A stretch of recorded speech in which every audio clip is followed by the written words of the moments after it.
Hello everyone and welcome back to my channel. My name is Liddy and I'm a medical student studying in London. In today's video, I'm going to be sharing some productivity tips that I learned from Grace Beverley's book, Working Hard or Hardly Working. Like you and I, many people strive to work smarter rather than having to work for longer. Amongst the many useful tips in this amazing book, I'm going to be sharing the 4 things that will improve your productivity dramatically. Before we get started, click that thumbs up down below and like this video. Productivity tip 1 is visibility and awareness. The book discusses how having a clear task on what you have to do is essential in tackling it effectively. Sometimes we tend to brush off and undermine the importance of having a to-do list, a schedule, some sort of timetable or routine that you can follow. Writing things down and creating a clear checklist makes such a huge difference. It allows you to visually see what you have to do and you can mentally prepare for the day ahead. This awareness and visibility will make a huge difference in your productivity. The second productivity tip that I took away from this book is the importance of task batching and time blocking. This is literally something that I never really considered to add to my time schedule, so when I discovered what it was,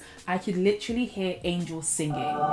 This has changed the way that I will be planning my schedule and organizing myself from now on. It's quite self-explanatory. Task batching is pairing and grouping together tasks of a similar nature, and time blocking allows you to take things a step further. You can divide your day or your study session into blocks of time. You can then pair time blocking and task batching together by dividing your day or a particular study session into time blocks dedicated to tasks of a similar nature. Look how stressful this looks instead of this. You can therefore group together tasks that may not be that important, like responding to a specific email, booking an appointment, and this prevents these little yet important things from scattering throughout your day and taking more time than it should. Likewise, you can also have a time block for more urgent things, for example, revising 2 to 3 difficult topics or even writing up an essay that's due in a week's time. By working on related tasks within a similar time frame, you're almost using the same area of your brain. So switching within multiple tasks within one time block will be less disruptive, which will ultimately lead to more productivity. Productivity tip 3 is the warm up. And this discusses the importance of warming up before beginning a task. In the book, one thing that Grace Beverley discusses is deep work. Leading on from our previous point about time blocks, this is the ability to concentrate fully on your work within that allocated period of time. This means that you can get the work done efficiently and within the quality required. That highly concentrated work mode won't always start immediately, but this is something that is expected. One thing that you can do is put certain triggers in place to prepare your mind to get into the flow. These triggers can also be considered as a warm-up. So how does this warm-up actually work? For example, for 10 to 20 minutes, you can read an article related to the topic you're about to study.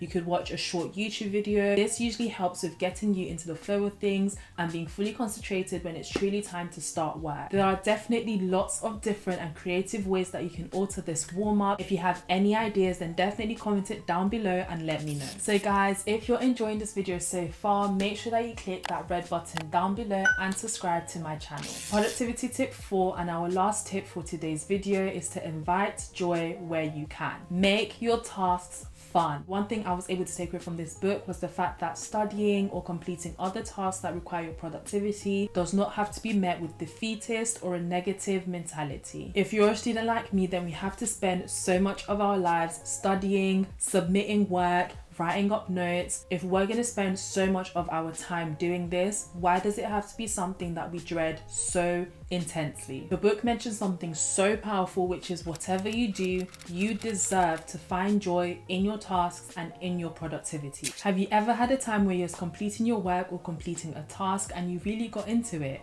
No distractions, losing track of time, just you and your work. Allowing yourself to get into the flow of things when completing your work will make everything less tedious. You can genuinely invite happiness, fulfillment, and productivity into your work if you just stop complaining and start. I know that it's easier said than done, especially when you have so many deadlines coming up, but you can take some control by choosing to have a more positive outlook towards the task ahead, and this will not only reduce the negativity in your atmosphere, it will also improve your flow and the quality of work that you're able to produce. Essentially, what I'm trying to say is enjoy your work, whether it's a job, whether it's your studies, you can take control and introduce happiness into these elements of your life. All of these things seem quite minuscule, but they can truly make such a huge impact in your productivity overall. Getting things done in a more efficient and productive manner will allow you to have more time to do things that isn't necessarily work or studying.